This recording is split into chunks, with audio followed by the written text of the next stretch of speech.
Milyon-milyon ang dumagsa sa Luneta kahapon para po sa concluding mass ni Pope Francis. Pahirapan lang ho ang pagpasok sa loob. May ilang kinailangan maglakad ng ilang oras at may ilan pang hinimatay. Narito po ang aking report. Hinimatay ang 17 taong gulang na si Marisol dahil sa gasardinas na siksikan ng mga tao sa gilid ng Rizal Park Open Air Auditorium kahapon ng umaga. Kasi madami na po kasing tao, nagtutulakan po. Nasiksik po ng masyado. Tulad ni Marisol, pahirapan ding nailabas ang hinimatay na babaeng ito mula sa loob ng Luneta Park palabas sa first aid station.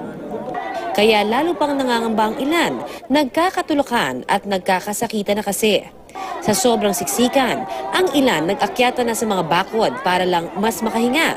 Bata, teenager hanggang sa lolang ito, sinubukan na ring akyatin ang napakataas na gate ng Rizal Auditorium.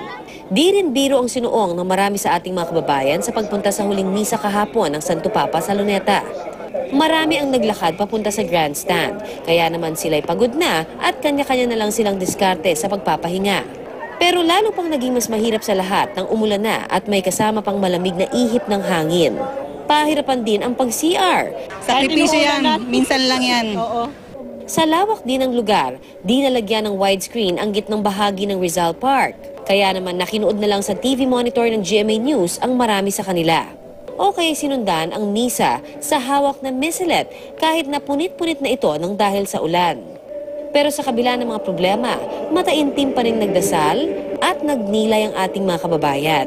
Sabi nga, ang lahat ng balakid kayang lampasan sa ngalan ng pananampalataya.